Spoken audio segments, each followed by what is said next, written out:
સ્થિર કરવા વાળા હોવા છતાં પણ સુરજી શું બોલ્યા? પ્રતિશો નકચિત્તે તે શતો વચને વિચાર્ય ચ સર્વસિદ્ધાંત નિષ્પન્નમ સંસાર ભજનાશનમ.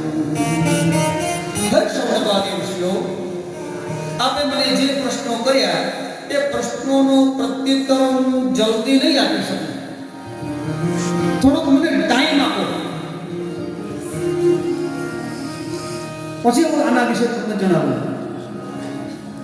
અને આજના યુગની અંદર કોઈને કઈ પ્રશ્ન કરે, ઓહો આ તો અમને ખબર જ છે, આમ કરવાનું ને તેમ કરવાનું ને આમ કરવાનું. લે શ્રી ગોવર્ધન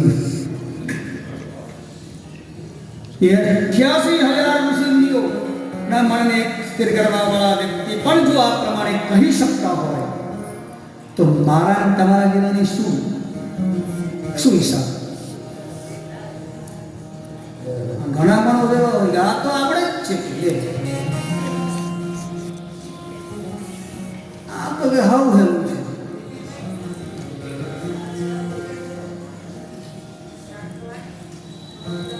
જેને અનેક વારો કથાઓ સાંભળી છે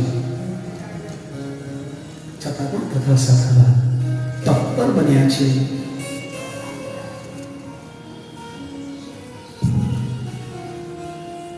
આગળ વર્ણન કરતા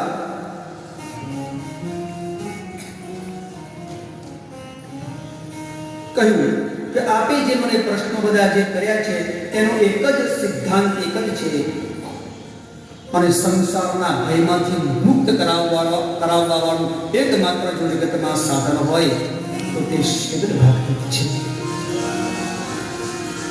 સંસારની અંદર જેનો પણ ભય હોય, કાકાનો, મામાનો, ગમે તે કોઈ પણ ભક્ત્યો પ્રવર્ધનમ યશ્ચ કૃષ્ણસંતો કહેતુક. ભક્તિ કેવી રીતે વધે અને ભગવાન કૃષ્ણની કેવી રીતે પ્રાપ્તિ થાય એ સંતોષપૂર્વક હું તમને કથા સંભળાવી રહ્યો છું, એ તમે સાવધાન થઈને સાંભળો. હે સૌનકાદી ઋષિઓ, વ્યાસજીએ શ્રીમદ ભાગવતની રચના શા માટે કરી? ધ્યાન દઈને સાંભળો. કાલજાલગ્રાસ ત્રાસ નિર્ણાશહિતવે શ્રીમદ ભાગવત